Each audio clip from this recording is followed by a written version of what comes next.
Bonjour à tous et bienvenue sur Mosaïque. Aujourd'hui, c'est la journée de l'Europe. On y reviendra bien sûr largement dans cette émission et notamment avec notre invitée Nathalie Griesbach. Bonjour. Bonjour. Vous êtes députée européenne depuis 2004 et vous nous parlerez tout à l'heure spécifiquement de vos missions, de votre rôle de députée européen. Sandrine aussi s'intéresse à la journée de l'Europe. Coucou. Salut. Donc toi, tu nous donneras tout à l'heure les résultats du sondage que tu as lancé sur la page Facebook de Mosaïque. Oui. Et puis comme demain est un jour férié, ta chronique Sortir a été avancée d'un jour. Ouais. Donc tu nous dévoileras tes bons plans de sortie aujourd'hui. Côté européen, il y a une action qui a été mise en place par la Commission européenne. C'est le programme Retour à l'école. Le lycée Jean de Pange y participe justement aujourd'hui. Uranie Tozic est sur place. Uranie, bonjour. Dis-nous en quoi consiste ce programme et comment ça se déroule depuis ce matin. Oui, bonjour Julia. Alors bien depuis ce matin, il y a un invité de marque qui est présent ici. Il s'agit de Jean-Philippe Gamel, donc qui est un ancien élève de cet établissement, mais qui aujourd'hui est membre du cabinet du commissaire donc Tibor Navračić, qui est commissaire européen de l'éducation, de la jeunesse, de la culture et au sport. Alors devant Jean-Philippe Gamel, il y avait des élèves de terminale économique et sociale pour échanger autour de l'Europe d'aujourd'hui, mais également partager ses expériences, son travail au quotidien au sein de la Commission européenne. Il a pris le temps également de rappeler dans les grandes lignes, bien sûr, l'histoire de l'Union européenne et l'occasion également de fêter le 9 mai 1950, donc aujourd'hui le 9 mai, la date d'anniversaire de la déclaration de Robert Schuman au Quai d'Orsay, qui débouchera par la suite cette déclaration sur la création de l'Union européenne. Tu auras l'occasion tout à l'heure d'en parler un petit peu plus en détail avec lui. Merci beaucoup Uranie et puis merci à Thomas Drouin au cadrage et puis on refera donc appel à vous tout à l'heure pour établir la connexion avec Jean-Philippe Gamel. Pour le moment, voici un tour d'horizon de lecture en 60 secondes. Une vingtaine d'habitants naturalisés et engagés sur les valeurs de la France. Certains l'ont fait par choix personnel en passant des examens, d'autres par acquisition parce que mariés avec un ou une Française. Un film sur les droits et devoirs du citoyen leur a été présenté, puis ils ont chanté la Marseillaise avant de recevoir leur décret de naturalisation des mains des élus. Élus et lycéens sarregueminois commémorent l'armistice en Charente. Sur les traces de leur passé, ce 8 mai à Chasseneuil-sur-Bonnieure a été exceptionnel. Au mémorial de la Résistance, la population s'est rassemblée pour commémorer la fin de la Seconde Guerre mondiale. Les habitants ont assisté à une cérémonie riche en émotions à laquelle participaient des élèves de l'institution Sainte-Chrétienne et des élus sarregueminois. Journée porte ouverte au conservatoire de Sarreguemines. Musique, danse et théâtre, des options qui ont fait des appels du pied aux visiteurs. Dans chaque pièce, on pouvait découvrir un nouvel instrument ou un autre art. Une manière efficace de recruter des nouveaux élèves. Les îles Canaries vont-elles booster l'aéroport de Sarrebruck? Tenerife Sud a été, en ce printemps 2018, une troisième destination ouverte par TUI après Las Palmas et Fuerteventura. Il reste à espérer que les résultats d'exploitation y gagnent. L'aéroport avait atteint son pic de croissance en 2008 avec 518 000 passagers. Puis les résultats se sont dégradés jusqu'à atteindre une baisse de 23% en 2017. Et côté ciel, Sandrine, est-ce qu'on profite encore du soleil demain? Malheureusement non. Aïe. Bon, voici les prévisions météo détaillées pour demain. Avec le Crédit Mutuel, partenaire des grands événements sportifs.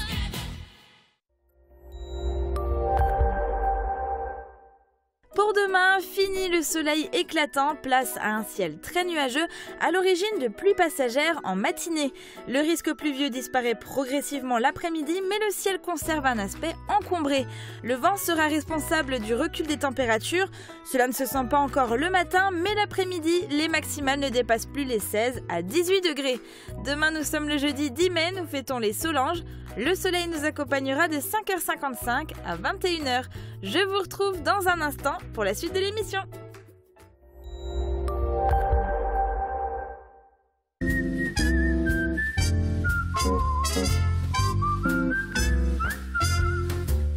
Oseo Cuisine, un service personnalisé avec des prix imbattables toute l'année. N'achetez pas votre cuisine sans passer par Oseo Cuisine. Hier se sont déroulées les cérémonies commémoratives de la victoire du 8 mai 1945. À Sarreguemines, les élus, porte-drapeaux, autorités et représentants d'associations se sont retrouvés dans plusieurs lieux. Tout d'abord au monument aux morts de Velferdin, mais aussi à la stèle des Malgré-nous et au monument aux morts Place Sibylle. Mais un arrêt important a été effectué au cimetière israélite pour un moment chargé d'émotions. Marie-Morgane Lorenz était sur place. 10 heures, le 8 mai.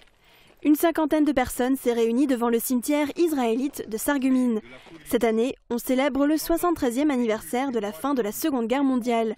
Ici, toute l'attention est portée aux victimes de la résistance et de la déportation. Le 8 mai nous rappelle chaque année que la paix, la démocratie, les valeurs républicaines, le respect de l'autre, la tolérance, le progrès économique, social ou environnemental sont des combats de tous les jours et qu'à aucun moment nous ne devons baisser la garde ni relâcher notre vigilance. Les noms des victimes de la commune ont été cités, un bel hommage pour ne surtout pas oublier. À la fin de la cérémonie, quelques habitants sont restés pour une dernière prière. Ils se sont rendus compte de la barbarie nazie. Les 40 élèves de l'institution Sainte-Chrétienne, qui participent actuellement à un voyage mémoriel en Charente, se sont rendus au village martyr d'Oradour-sur-Glane. Marie-Luf et Guillaume Dumonteil les accompagnaient. Oradour, c'est 642 victimes. Il n'y a que 52 corps identifiés. Et sur les 642, il y a 6 personnes qui survivent, 5 hommes. Ça ne fait partie. Et aujourd'hui, Robert Ebras est le dernier survivant du massacre intervenu le 10 juin 1944. Inlassablement, il raconte aux visiteurs cette journée d'épouvante. Il est venu en personne à l'invitation du Souvenir français et de la FNDIRP, la Fédération nationale des déportés, résistants et patriotes. Robert Ebras a été très sensible au caractère biculturel et franco-allemand de la délégation d'élèves de l'institution Sainte-Chrétienne. À noter que parmi les élèves se trouvent 2 jeunes filles dont les familles ont été touchées par le massacre. En plus de cet échange avec Robert Ebras, la délégation a visité le village martyr, l'église notamment, avant de se rendre pour un temps de recueillement au martyrium.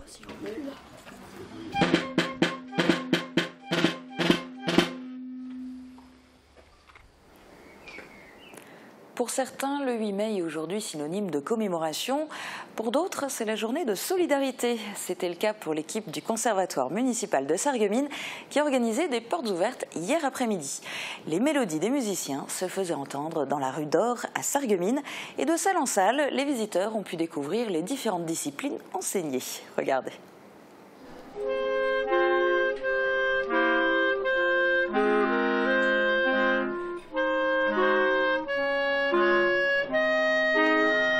Découverte du Conservatoire de Sarreguemines.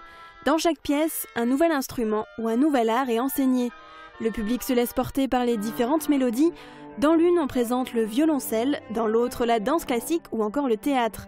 À l'étage supérieur, des chants sont appris aux enfants.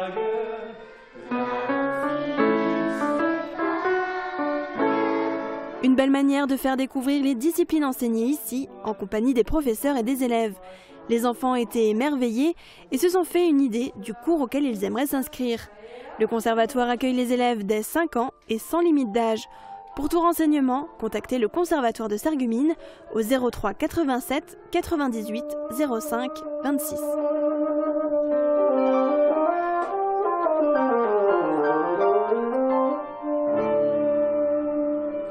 Et on retourne maintenant au lycée Jean de Pange où Jean-Philippe Gamel vient de terminer son intervention devant les élèves.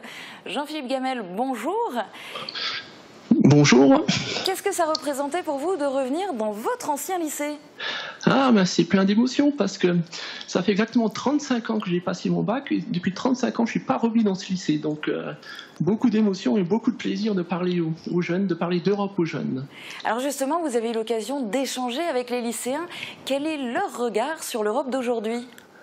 Critique, mais intéressé, je pense. Et c'est bien, parce que l'Europe est souvent trop distante de ses citoyens, et c'est important pour nous d'expliquer ce qu'on fait à Bruxelles, d'expliquer comment on travaille main dans la main avec les États membres, mais aussi d'écouter les jeunes pour voir comment on peut faire progresser l'Europe et faire à ce qu'elle soit plus performante encore pour le bénéfice de tous. Alors vous êtes membre du cabinet du commissaire européen à l'éducation, à la culture, à la jeunesse et au sport. Concrètement, quel est votre travail à vous ? Mon travail, avant tout, c'est de conseiller le commissaire au quotidien sur toutes les questions qui touchent à l'éducation, à la recherche et l'innovation. C'est aussi de le représenter dans la prise de décision parce que la commission est quelque chose de très collégial. Donc pour toutes les décisions, quel que soit le domaine, que ça aille de l'économie à l'énergie ou de l'agriculture à la finance, toutes les décisions sont prises par tous les commissaires. Et donc c'est les conseillers comme moi qui préparent la prise de décision par le collège des commissaires. Je le remplace dans certaines réunions quand il ne peut pas participer. Donc c'est moi qui le remplace dans des réunions avec d'autres commissaires ou d'autres ministres. Et puis, on est en contact permanent avec les cabinets des ministres de tous les États membres. Donc, en France, par exemple, avec le cabinet du président Macron, du Premier ministre ou de Madame la ministre Vidal. Et votre vision personnelle, quels sont vos espoirs à vous pour l'Europe ? Quels sont mes espoirs ? D'abord, je trouve que l'Europe, c'est quelque chose de fantastique. Elle a apporté la paix à la génération de nos parents et elle a apporté des libertés fantastiques à notre génération. Elle nous fait grandir, elle fait grandir les pays parce qu'à 27, on est beaucoup plus fort, beaucoup plus intelligent et beaucoup plus influent quand il faut négocier, par exemple, dans le domaine du climat ou dans le domaine du commerce. Et pour nous, en tant que personnes, ça nous fait sortir de nos zones de confort, nous faire confronter à d'autres façons de voir le monde et ça nous fait en fait nous enrichir. Donc je trouve que c'est quelque chose de formidable. C'est difficile, c'est compliqué, on est 28, bientôt 27, donc c'est l'école du compromis, mais je trouve que l'Europe a énormément à nous apporter, et donc il faut qu'on apprenne tous ensemble à comprendre que, voilà, que l'Europe, c'est pas juste Bruxelles, mais que c'est nous tous, et que si on veut la rendre plus proche des citoyens et plus efficace, il faut qu'on retrousse tous nos manches pour aller de l'avant. Vaste programme. En tout cas, merci beaucoup Jean-Philippe Gamel d'avoir été en direct sur Mosaïque aujourd'hui. Les Journées de l'Europe sont aussi une date importante de l'autre côté de la frontière, notamment pour l'Institut français de Sarrebruck.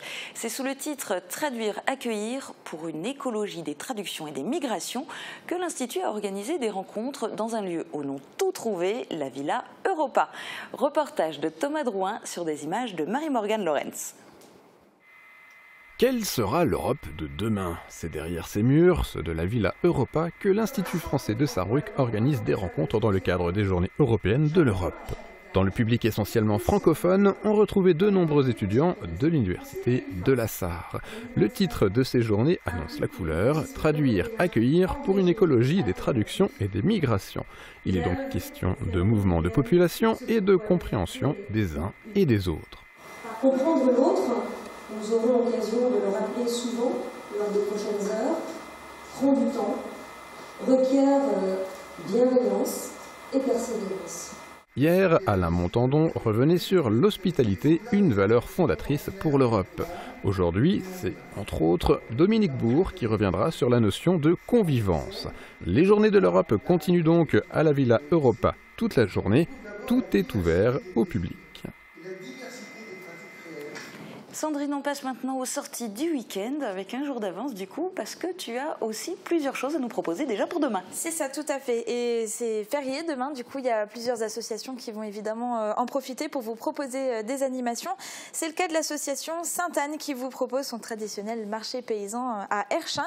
Alors de 10h à 18h, vous pourrez profiter de la quarantaine d'exposants qui seront présents, mais également des différentes animations qui seront proposées. Une mini-ferme, des balades en poney, un espace jeu pour les enfants ou encore des démonstrations d'artisans. Et évidemment, le plus important, c'est la restauration avec des spécialités culinaires qui seront servies jusqu'à 20h. Demain, c'est aussi la journée de la Moselle et le département en profite pour organiser un événement à Bliesbruck. C'est ça, c'est le parc archéologique de Bliesbruck qui va vous ouvrir ses portes gratuitement de 10h à 18h et qui vous proposera plusieurs animations, à commencer du coup par un marché du terroir 100% mosellan avec sur place 5 producteurs labellisés Moselle. Des visites guidées en français seront aussi organisées à 11h pour visiter la Villa romaine et la tombe de la princesse de Rheinheim et à 14h pour visiter les thermes et l'agglomération romaine. Et enfin à 16h, il y aura un concert Passion indienne qui sera donné au centre d'exposition du parc.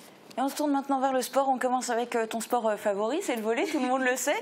Et ça tombe bien puisque c'est à Sarreguemines que sont organisées les finales départementales de volley. C'est ça, c'est tout à fait ça. Cette année, c'est Sarreguemines qui a eu l'honneur d'accueillir ces finales. Elles se dérouleront toute la journée de 10h à 20h au gymnase Henri Nominé. Alors, la première partie de la journée sera consacrée aux finales de championnat départemental loisirs avec les finales féminines qui opposera l'équipe 1 d'Ayange à celle de Pouilly-Metz. La finale honneur avec l'équipe 1 de Sarral contre celle d'Ayange. Et enfin, la finale district qui opposera l'équipe 1 de Sarreguemines à celle de Moulins-les-Metz. Alors, la deuxième partie de la journée, ce sera du spectacle encore plus grand avec des finales qui seront du trophée du conseil départemental de la Moselle avec en première partie la finale féminine avec l'équipe de pré-nationale de Pouilly-Metz face à l'équipe de National 3 de Yutz, Thionville et enfin la finale homme où vont s'affronter l'équipe de pré-nationale d'Étanges-Grande à l'équipe de National 2 de Mézières-les-Metz. Donc c'est déjà des équipes de plus haut niveau et vous pourrez retrouver toutes les informations sur la page Facebook du volley Sarreguemines.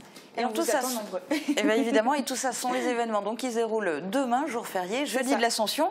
On passe aux événements du week-end. Alors il y a notamment dimanche un marché aux puces qui est organisé par l'association Agir Ensemble. C'est ça, il est organisé à Blischweyen et vous pouvez encore vous inscrire d'ailleurs pour vendre. Le mètre linéaire est à 2 € et les réservations sont possibles par téléphone au 06 80 36 32 88 et à contacter après 16h ou par mail à l'adresse agirensemble57@yahoo.fr. Les bénéfices de la journée permettront de financer du matériel médical pour l'hôpital Robert Pax. Et pour ce week-end, tu proposes aussi un atelier de confection de produits ménagers naturels. Oui, qui est organisé par l'association Les Petites Mains. Il aura lieu ce samedi de 14h à 16h à la médiathèque de Sarreguemines. L'atelier est gratuit et pour tous à partir de 15 ans, mais sur inscription à l'accueil de la médiathèque. Et puis direction Vousvillers pour un après-midi comédie. Oui, alors c'est ce dimanche à 15h au W de Vousvillers qui va accueillir Stevie Boulet et Georges Belair pour une comédie autour de l'argent et de la jet set. Alors la pièce s'appelle Numéro complémentaire et il reste encore des places, alors surtout n'hésitez pas à y aller. Et puis la dernière sortie que tu nous proposes, ça sera à Amnéville et ça sera la semaine prochaine. C'est ça. Alors ce sont 6 étudiantes de l'IUT de Metz qui vous invitent dans le cadre d'un projet universitaire à une soirée le vendredi 18 mai au Snow Hall d'Amnéville de 18h à 22h. Alors en fait ce qu'elle vous propose c'est pour 30 € d'avoir une formule tout comprise qui comprend un menu et un accès aux pistes pendant 1 heure pour finir avec une soirée DJ, spectacle de danse, maquilleuse et encore plein d'autres surprises. Et l'ensemble des fonds en fait récoltés par cette soirée seront reversés à l'association ELA qui lutte contre les leucodystrophies. Et vous trouverez toutes les informations nécessaires sur la page Facebook qui a été créée par les étudiantes qui s'appelle Projet IUT de Metz, soutien pour ELA. Et vous avez encore jusqu'au 15 mai pour vous inscrire. Et puis il se trouve que tu n'as pas proposé de sortie dans le cadre de la journée de l'Europe, mais non. Tu ne l'as pas oublié pour autant. Cette journée, c'était le thème de la question du jour sur notre page Facebook. C'est ça. Alors j'ai demandé à nos internautes s'ils pensaient que c'est une bonne chose de pouvoir circuler librement entre les pays voisins ou si au contraire ça manquait de contrôle. Et finalement, les internautes n'ont pas vraiment su trancher parce que quand on regarde les résultats sur 140 votants, on termine avec une quasi-égalité. Il y a seulement 51% qui pensent que c'est une vraie liberté et du coup encore 49% qui pensent que ça manque de contrôle. Et même si la balance penche plutôt du côté positif, il y a le commentaire de René qui vient quand même conforter et appuyer le côté négatif. Il nous écrit « Pour la liberté de circulation, c'est bien, mais la France est devenue une vraie passoire. Dans les années 60, 70, 80, nous nous rendions souvent en Allemagne et ce ne sont pas les contrôles aux frontières qui nous faisaient peur, vu que nous n'avons rien à vous nous reprocher. Peut-être que pour d'autres, ce n'était pas le cas. En tout cas, maintenant, pour la libre circulation de produits illicites, c'est vrai que c'est mieux. » Donc voilà, c'est plutôt négatif. Pas génial pour l'Europe. Merci Sandrine. L'Europe en général et surtout le travail des députés européens. On en parle dans un instant avec Nathalie Grisbeck. C'est le dossier de la semaine. À tout de suite. Niché dans un écrin de verdure, au bord de l'autoroute à Hombar, l'hôtel Sweet & Smart vous accueille pour 50 € la nuit. Sweet & Smart soutient à fond le SFC. Fort de ses 70 agences et de ses 6000 intérimaires par jour, DLSI soutient le SFC en championnat. DLSI, l'énergie de vos emplois et de vos footballeurs. soirée football samedi avec le dernier match de championnat à domicile pour le SFC. Les faïenciers reçoivent Pagny-sur-Moselle avec le vœu de prendre encore des points. Rendez-vous à 18 h au stade de la Blise et en direct sur Mosaïque.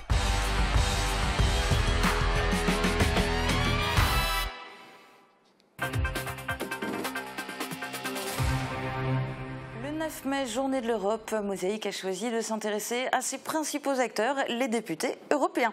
Nathalie Griesbeck, vous allez pouvoir nous donner votre point de vue tout au long de cette émission. On va écouter aussi celui de votre collègue Sarwa Jolainen qui représente l'Allemagne au Parlement européen depuis 1999. Il aurait d'ailleurs beaucoup aimé être là aujourd'hui, mais il est en déplacement à l'étranger. Alors du coup, on a enregistré ses réponses à quelques questions.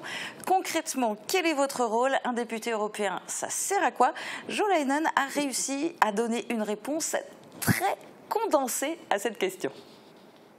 Le Parlement européen, c'est la chambre des citoyens. Nous sommes les plus proches des citoyens, de toutes les institutions à Bruxelles. Et voilà, tous les soucis, toutes les demandes des citoyens viennent d'un côté ou d'autre chez nous. Et voilà, on fait notre effort d'avoir des solutions qui profitent les citoyens pour la vie quotidienne. Nathalie Griesbeck, vous auriez réussi à le résumer de manière aussi courte ou vous voulez développer, je suis sûre? Peut-être, mais surtout merci à Joe de si bien parler notre langue française et de si bien aussi incarner ce qu'est l'Union européenne, spécialement ici, dans notre territoire où nous sommes comme un laboratoire de l'Europe, puisque nous vivons entre voisins. Et les succès et les difficultés. Donc être député européen, c'est effectivement appartenir à la représentation du peuple européen qui s'incarne dans le Parlement. Mais c'est vrai que souvent les gens se demandent, quand vous n'êtes pas en session à Strasbourg, quand vous n'êtes pas en train de plancher dans des commissions à Bruxelles, vous faites quoi en dehors de ça? Qu'est-ce qu'on fait? Bien, pour ma part, évidemment, je bataille beaucoup pour faire avancer les valeurs européennes dans la commission dans laquelle je siège, celle de la justice, des affaires intérieures et des libertés. Il y a de quoi faire.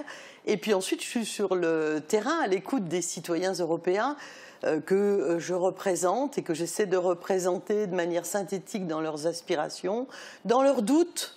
Dans leurs doutes aussi, parce que y a chez beaucoup de nos concitoyens un sentiment de risque de déclassement ou de déclassement ou de décrochement, un sentiment de peur, un sentiment d'être menacé. Et donc c'est mon rôle aussi de les entendre, de les écouter, de répondre à leurs questions, de dire ce que fait l'Europe et ce qu'elle ne fait pas, parce qu'elle est un bouc émissaire tout trouvé. Quand on vous dit Bruxelles, c'est Bruxelles, etc., il faut qu'il y ait une lumière qui s'allume pour vérifier la réalité.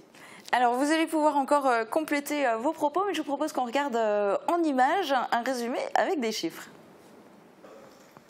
Ils sont 751, enfin pour le moment, ce sont les députés européens. Élus à la proportionnelle dans les différents pays de l'Union européenne, ils siègent au Parlement européen, dont les séances se tiennent à Strasbourg, tandis que les travaux en commission ont lieu à Bruxelles, ainsi que quelques séances supplémentaires, et son secrétariat général se trouve, lui, à Luxembourg. Oui, le député européen est voyageur. À l'intérieur même du Parlement, on retrouve 8 groupes politiques, de gauche à droite, la gauche unitaire européenne et la gauche verte nordique, composés de 51 députés de gauche et d'extrême gauche. L'Alliance progressiste des socialistes et démocrates au Parlement européen, avec 189 députés sociaux-démocrates. Le groupe des Verts, Alliance libre européenne, et ses 52 députés écologistes. L'Alliance des démocrates et des libéraux pour l'Europe, comptant 68 députés libéraux. Le groupe du Parti populaire européen, où se retrouvent 219 députés conservateurs. Le groupe des conservateurs réformistes européens, né d'une scission des députés du Parti conservateur britannique et du PPE. 71 députés ont adopté cette étiquette politique. Le groupe Europe de la liberté et de la démocratie directe, composé autour des partis d'extrême droite UKIP en Grande-Bretagne et de la Ligue du Nord en Italie. Il compte 44 députés. Le groupe Europe des nations et des libertés, formé par le Front national et d'autres partis d'extrême droite, soit 36 députés. Mais quid des députés élus en France? Ils sont 74. Actuellement, le pays est découpé en 8 circonscriptions et chacune d'elles fournit un certain nombre de députés proportionnellement au nombre d'habitants. Pour la circonscription Est, ce sont 9 députés qui ont été élus. Parmi eux, la centriste Nathalie Griesbeck, l'ancienne ministre déléguée Nadine Morano, l'ex-syndicaliste Édouard Martin ou encore le frontiste devenu patriote Florian Philippot. Lors des dernières élections, c'est le Front National qui est sorti en tête des urnes en France. C'est donc ce parti d'extrême droite qui a envoyé le plus de députés français au Parlement européen. Ils sont 24 pour 20 députés issus de l'UMP devenu LR et 13 issus du PS. Notons que lors de ce scrutin, les partis européens ont proposé leur candidat au poste de président de la Commission européenne. Jean-Claude Juncker, candidat du PPE sorti en tête des urnes, a ainsi pu être imposé par le Parlement pour l'obtention de cet important poste, malgré les pressions des chefs d'État européens qui auraient souhaité et souhaitent toujours une nomination en dehors de ce cadre électoral. Je suis prêt à accepter le mandat de président de la Commission. Je n'ignore rien des tractations de couloir. Je n'ignore rien de la volonté affirmée de certains de vouloir à tout prix ignorer le résultat de ces élections. 4 ans plus tard, changement de rôle, Jean-Claude Juncker est à son tour dans la ligne de mire du Parlement européen avec la promotion en vitesse grand V du nouveau secrétaire général de la Commission européenne, Martin Selmayr. Une nomination express et peu regardante envers les règles en vigueur que les élus du Parlement européen n'ont guère apprécié. Toute nomination ne doit pas être une prise de pouvoir de la haute administration au mépris des règles de procédure ou grâce à des petits arrangements entre amis. Parce que dans ce cas, quoi de mieux pour nourrir le discours anti-élite?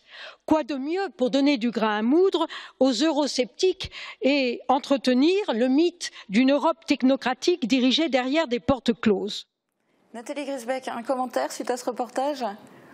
Oui, c'est une des questions d'actualité, mais à mes yeux, elle est très secondaire par rapport aux défis que nous avons à relever, tant en termes d'explication, de communication, d'écoute des citoyens, je reviens là-dessus. C'est extrêmement important face aux fragilités du monde. J'en veux pour preuve la décision qui bouleverse les équilibres mondiaux qu'a prise hier soir Donald Trump, la situation en Syrie, les bruits de bottes aux frontières externes de l'Union européenne.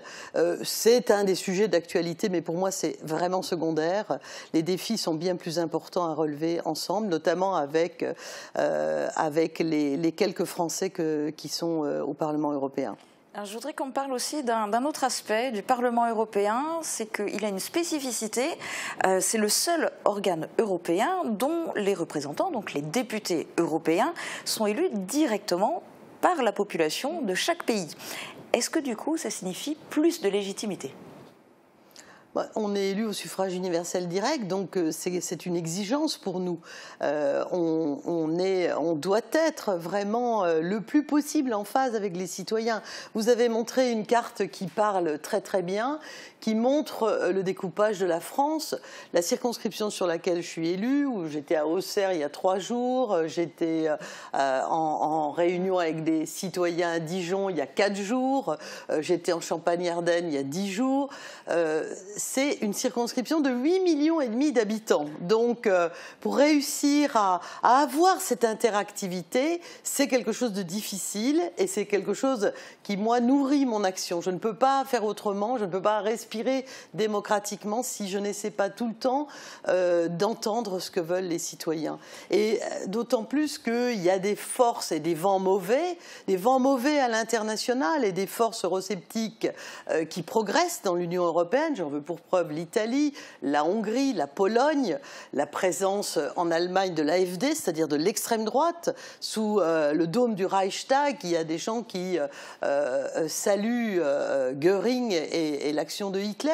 Au jour d'aujourd'hui, au moment donc où on a fêté la victoire des Alliés au milieu de la Seconde Guerre mondiale, qui correspond exactement aussi au moment où Schuman, De Gasperi, Monnet et tous ces gens très simples, très modestes ont décidé sur les cendres de la guerre de construire les conditions de la paix avec l'Europe. Donc des vents mauvais à l'extérieur, des menaces extrêmement importantes et des poussées eurosceptiques logique qu'il faut entendre. Moi, je ne suis pas dans le déni, je ne dis pas l'Europe est parfaite, absolument pas. En revanche, je dis, par rapport aux propos qu'a tenu votre collègue tout à l'heure sur le sondage sur la mobilité, il y a des domaines où la souveraineté des États est pleine et entière, et il y a des domaines où elle partage la souveraineté avec l'Union européenne via une représentation élue au suffrage universel direct. Donc nous ne tombons pas du ciel, nous avons été élus. Certes, nous sommes très peu nombreux pour des circonscriptions qui font plus que la taille de certains États membres. Est-ce que vous vous rendez compte, 8,5 millions pour réussir à entendre tout le monde et à travailler aussi. Parce qu'il ne suffit pas d'être sur les plateaux de télé comme certains. Il faut être dans les commissions, travailler, faire avancer dans la souveraineté partagée. Permettez-moi juste peut-être un mot en termes de menaces. Nous sommes, quand la personne dit la mobilité, oui, ça facilite les trafics, eh bien s'il y a un domaine qui est d'ailleurs demandé dans tous les sondages d'opinion, spécialement depuis décembre 2017, c'est une demande de sécurité. Et pour assurer la sécurité dans l'espace européen, il faut protéger les frontières extérieures, organiser l'accueil avec des critères qui soient européens, dans tout l'espace européen, et évidemment organiser l'échange d'informations pour réussir à cibler les fauteurs de troubles et notamment prévenir ou combattre les attentats terroristes. Et j'ai la responsabilité de présider la commission de lutte contre le terrorisme. Je puis vous dire qu'il est extrêmement important de le faire au niveau européen. Ça n'est pas en montant des murs entre les États membres que nous répondrons aux défis et aux menaces, mais en partageant la souveraineté.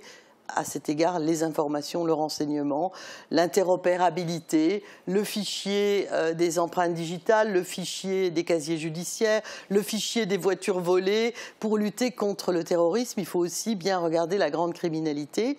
Et à cet égard, vous évoquiez d'ailleurs le fait que les forces eurosceptiques du Front National ont gagné les élections en 2014, c'est vrai. Aujourd'hui, elles sont divisées, donc ça n'est plus le premier. Elles sont divisées en deux groupes. Le groupe donc des Le Pen et le groupe de M. Philippot. Et ces gens-là, par exemple, qui ne cessent de jeter l'anathème sans beaucoup travailler, ont par exemple voté contre les dispositifs sur les frontières extérieures, contre Frontex, contre le parquet européen. Donc effectivement, il faut pouvoir expliquer, lutter contre les fake news. Je regardais hier les réseaux, je voyais toute une tripotée de choses inexactes, repartagées par des gens qui prennent pour argent comptant ce qui est dit. Donc, merci d'inviter ceux qui essaient peut-être de dire tout simplement la réalité. La réalité vraie, je ne suis pas béate. Je suis d'une très grande exigence. Il faut refonder l'Europe, il faut lui donner un nouveau souffle, peut-être avec la génération Erasmus notamment. Alors, il y a beaucoup de travail et là on a pas mal parlé du travail des députés européens. J'aimerais bien qu'on parle aussi de leur pouvoir, parce que finalement, en tant que députés européens, vous êtes tous amenés à voter des lois supranationales. Oui, on peut dire ça comme ça.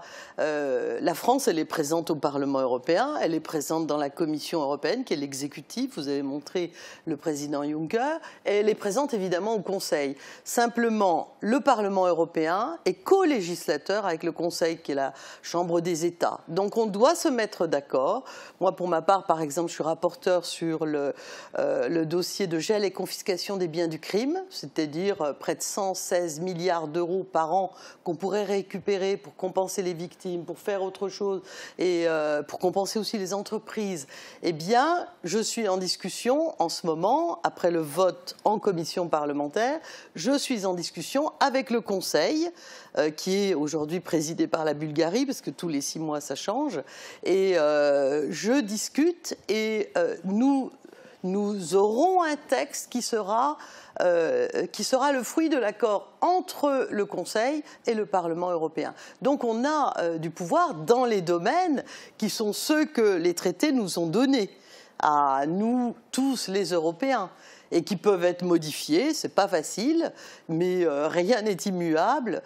Mais tout demande à être expliqué, parce que c'est vrai que l'Europe, c'est pas un roman d'amour, mais ça peut être aussi dans le quotidien des gens. Ça peut être sur le roaming, ça peut être sur Erasmus, ça peut être, comme l'a expliqué fort bien le collaborateur du commissaire à l'instant, ça peut être dans la jeunesse, dans la culture, dans le sport.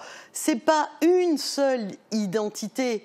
C'est une diversité d'identités qui fait notre richesse. Mais justement, expliquer, notre communiquer, la population ne semble pas consciente du rôle des députés européens. En tout cas, les passants à qui on a demandé leur avis n'étaient pas tendres. Regardez. Pour vous, quel est le rôle d'un député européen ? Eh bien, je crois que tout d'abord, c'est de rendre l'Europe intelligible à ses concitoyens et concitoyennes. Parce que c'est une chose compliquée, mais c'est une chose très utile. Faire avancer l'Europe, mais après, j'ai pas vraiment d'avis là-dessus, on va dire. Voilà. Prendre notre fric, c'est tout. Ils prennent notre fric, ils nous laissent en galère. Ça sert à rien. Un député européen, il règle plusieurs questions en dehors de son pays, je veux dire, qui est une homogénéisation par rapport à tous les pays qui englobent la communauté européenne. Je ne crois pas qu'il fasse grand-chose pour nous. Je ne crois pas. Il occupe un fauteuil, c'est tout. Est-ce que de manière générale vous votez, et est-ce que vous votez aussi pour les élections européennes ? Alors, de manière générale, oui, mais pas aux élections européennes, non, jamais. C'est jamais arrivé. Pourquoi ? Je sais pas, ça m'a jamais vraiment intéressé, on va dire ça comme ça. Je vote toujours, mais ça ne sert à rien, à rien, à rien. Le Parlement européen, ce n'est rien. Je vote en général pour tous les types d'élections et effectivement je vote aussi pour les élections européennes. Est-ce que vous connaissez les députés européens du Grand Est ? Même pas. Non, du tout. Absolument pas. Non, pas vraiment. Pas du tout. Édouard Martin, je le connais. Sophie Montel aussi, dans un tout autre genre. Pas du tout. Je ne connais aucun député, ils ne se font pas connaître non plus. Hein. Ça leur est égal. De toute façon, ils gouvernent sans nous au Parlement. Nathalie Griesbeck, vous réagissez comment à ce micro-trottoir ? C'est très réaliste, hein. Je suis tout à fait lucide. Je vous ai dit, nous sommes très peu nombreux pour un territoire immense. Il faut faire les deux choses. Il faut poursuivre la construction de l'Europe, lui donner un souffle nouveau en écoutant les citoyens européens. Et ce que disent les jeunes, alors peut-être qu'ils n'avaient pas encore l'âge de voter en 2014, hein, c'est possible aussi, j'en sais rien, mais moi j'écoute très attentivement et je les entends. Et ça va me donner encore plus de force pour aller le plus possible à la rencontre des Européens, parce que ce qui se passe au plan européen est très important pour l'avenir, pour notre avenir, mais pour celui de nos enfants, en termes de sécurité, en termes de changement climatique, en termes de défis énergétiques, en termes d'attractivité économique, en termes d'emploi. Ça n'est que donc en travaillant à cela qu'on fera en sorte que ce petit continent qui est porteur de valeurs, et ça devient quelque chose de rare. Regardez M. Trump aux États-Unis, regardez la force des nationalistes en Israël, regardez la force donc des nationalismes en Turquie, regardez la façon de faire de Duterte aux Philippines, etc. On est un petit empire continent qui préserve des valeurs, et donc on manque de visibilité. La dame a dit, c'est pas, ou c'était le jeune, c'est pas assez visible, on n'entend pas, on les connaît pas. Alors c'est pas grave de pas nous connaître, c'est pas ça qui est important. Ce qui est important, c'est de voir comment la France peut exercer une force d'entraînement, et à cet égard, quand le président Macron est venu, non seulement il a fait un propos européen, il l'est, mais surtout, il a répondu à toutes les questions, et il y a un horizon.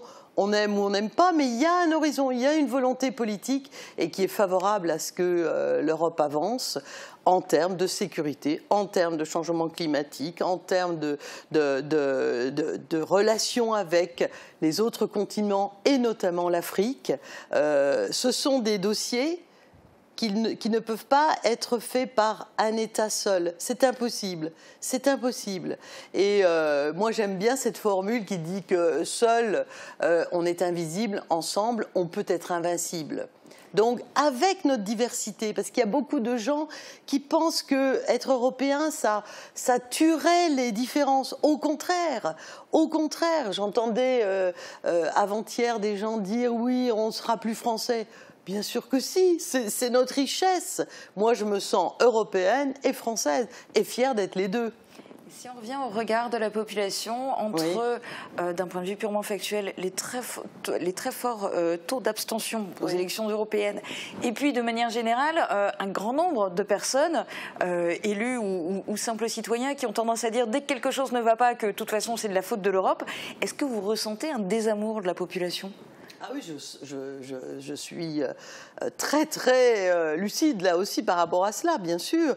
Je ne suis pas dans le déni, il y a toutes ces craintes, ces peurs, ce repli sur soi. Mais ça n'est pas à mes yeux, ça n'est pas la bonne voie. La voie de se replier n'est pas la bonne voie. Au contraire, se consolider, protéger les frontières extérieures, définir des politiques européennes au lieu de faire 28 politiques en termes de recherche. D'ailleurs, à cet égard, je dis 28, mais bon, dans le reportage de début, on a bien expliqué qu'on allait être 27. Aujourd'hui, par exemple, dans le domaine dont je m'occupe, la lutte contre le terrorisme, j'ai rencontré évidemment nos amis britanniques. Ils n'ont jamais été aussi ouverts et demandeurs de coopération et de collaboration avec l'Union européenne, car ils ont très bien compris, ne serait-ce que dans ce domaine, je ne parle pas de l'économie ou de la force des entreprises, je ne parle que de la sécurité. Et ils n'ont jamais été aussi collaboratifs qu'aujourd'hui, au moment où ils sont en train de quitter l'Union européenne. Donc, toutes ces politiques communes sont extrêmement importantes. Et puis, on n'en a pas parlé parce que c'était pas le sujet, mais je veux quand même le dire. Nous arrivons dans la phase de négociation budgétaire et il faut qu'on soit très armé, très solide pour travailler la politique agricole commune et préserver les fonds structurels, c'est-à-dire ce que l'Union européenne apporte sur les territoires pour réaliser là un tramway, pour réaliser du ferroviaire, le TGV, les lignes, les grands sujets qui sont des sujets européens, notamment de mobilité, notamment de recherche, notamment d'innovation, avec des champions européens. Mais tout cela, malgré tout, la population n'en a visiblement pas suffisamment conscience.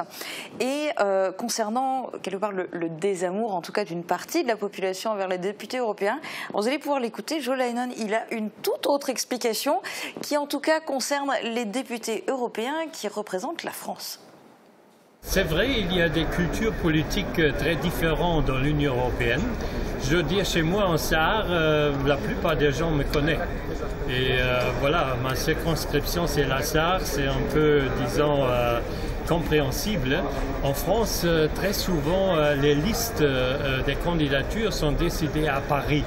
Et les gens sont parachutés dans les régions et ils ne sont pas visibles. C'est vraiment un problème. Dans toutes les campagnes électorales, je demande toujours qui est mon interlocuteur sur l'autre côté de la frontière. Et ça vient très tard. Et c'est pas très bien, je dois le dire.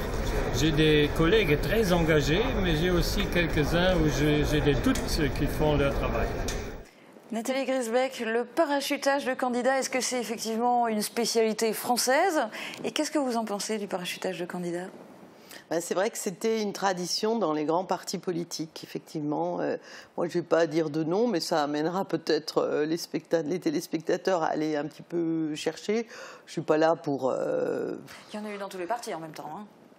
Pas dans le mien, parce que moi, je suis pas, j'ai pas été recasée, par exemple. Je suis d'ici, voilà.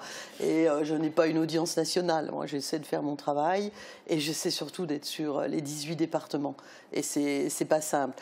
Non, j'étais ce matin, par exemple, à la maison Robert Schuman, qui a essayé de transformer ce que disait Victor Hugo à propos de l'Europe, et qui, lui, a commencé de rendre cette Europe concrète, cette Europe de la paix, c'est pas un vain mot. Quand les jeunes disent « je vois pas de quoi on parle en Europe, ça m'intéresse pas, je vote pas », peut-être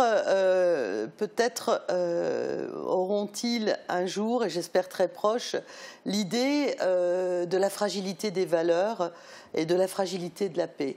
Je ne veux pas insister sur les vents mauvais, mais ces valeurs-là ne sont jamais acquises éternellement, jamais. Jamais, jamais. Vous et moi, nous sommes nés après la Seconde Guerre mondiale. En ce moment, il y a beaucoup de choses de commémoration aussi de la Première Guerre mondiale. Ce sont des périodes d'horreur absolue pour les citoyens et je ne voudrais pas que l'Europe bégaye et que la France, elle, rétropédale. Donc, ça paraît peut-être ringard pour les téléspectateurs de parler de paix parce qu'on est dans un espace de paix, même s'il y a des grosses difficultés économiques. Plus en France qu'ailleurs. Hein. Vous venez de faire parler Joe.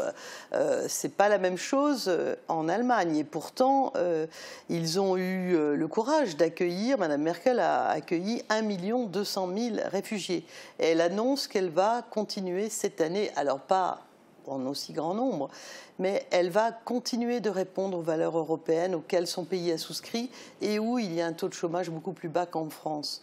Donc il faut qu'on ouvre un peu notre esprit, qu'on essaie de voir. C'est pour ça qu'Erasmus, c'est quelque chose d'intéressant. Un jeune qui va en Erasmus, il revient transformé. Il a vu une autre culture, il a vu une autre façon, il a appris des langues, éventuellement, ça c'est très très pratique, très concret et très important.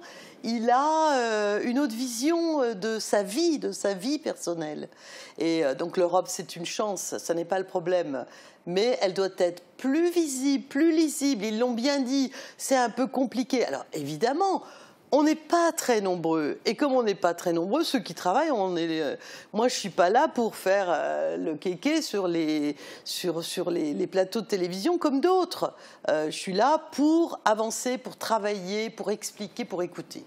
Aujourd'hui, symboliquement, on est le 9 mai, journée de l'Europe.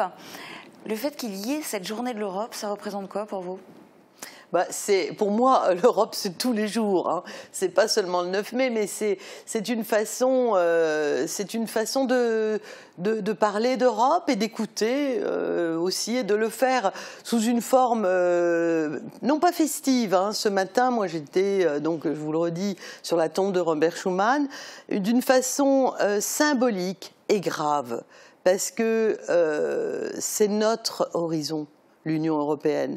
Et c'est pas en s'en désintéressant ou en la jetant aux orties, comme c'est le cas souvent sur les réseaux, qu'on trouvera des solutions à nos problèmes. Au contraire, c'est en travaillant ensemble à définir quelles sont les priorités. Les priorités, c'est la sécurité, c'est le changement climatique, c'est l'emploi, c'est la jeunesse, la culture, comme c'est évoqué en ce moment au lycée de Pange, ce sont les valeurs. L'indépendance de la justice, le pluralisme des médias, la protection des journalistes. Je ne sais pas si vous avez vu où nous en sommes, dans des choses qui paraissaient, elles aussi, acquises. On assassine des journalistes parce qu'ils contredisent des points de vue de gouvernants qui ne les acceptent pas. Et y compris sur le territoire européen. Et y compris sur le territoire européen, à Malte et en République et en Slovaquie. Donc on met en prison des lanceurs d'alerte. Donc ces libertés, je le redis aux jeunes et aux anciens jeunes, ce ne sont pas des acquis éternels. Il y a l'économie, il y a l'emploi, mais il y a aussi ce qui fonde les démocraties européennes. C'est extrêmement important. Et Monnet disait, dans le projet, dans le début, dans les balbutiements de la construction de l'Union européenne, après la Seconde Guerre mondiale, il disait, nous n'allons pas coaliser des États, nous voulons unir des hommes, sous-entendu des hommes et des femmes, évidemment. C'est très important. Et c'est d'une actu brûlante, parce que souvent, vous disiez, quel est le pouvoir d'un député européen ou d'un groupe parlementaire? Moi, face à moi, il y a les États. Et souvent, les États disent quelque chose autour de la table du Conseil, dans l'enceinte européenne. Ils reviennent dans leur capitale et disent autre chose et ils font autre chose. J'aimerais que ça, on puisse le travailler. Et je souhaite d'ailleurs à cet égard, moi je ne suis pas encore parvenue, mais je ne baisse pas la garde, réussir à rendre publics les travaux du Conseil. Parce que tous nos travaux à nous sont publics. Si les jeunes veulent aller voir ce qu'on fabrique, ce qu'on a dit, ce qu'on a voté, ils vont, ils tapent et ils trouvent. En revanche, les travaux du Conseil, c'est-à-dire le rassemblement des États qui est en co-législation avec nous, sont trop opaques, trop peu transparents. Et ça changerait un peu les lignes, parce que ils seraient aussi comme nous, si les gens souhaitent aller les voir, hein, parce qu'on peut tout voir, il y a peut-être même trop de choses à voir au jour d'aujourd'hui, ils pourraient voir éventuellement l'hypocrisie, ce qui permettrait peut-être de stopper un peu l'hypocrisie des États. C'est peut-être une piste justement pour l'avenir. Pour terminer cette émission, on s'intéresse à l'avenir. On a demandé à Joe Leinen sa vision de l'Europe du futur. Je suis sûr qu'on va du marché commun vers une union politique parce que dans le monde du 21e siècle, l'Europe devient de plus en plus petite. On a la Chine, on a l'Inde, on a les États-Unis, aussi la Russie. Alors le Moyen-Orient, l'Europe peut seulement garantir ses intérêts et ses valeurs surtout lorsqu'on peut agir ensemble. Et à mon avis, les États-Unis de l'Europe, c'est un rêve.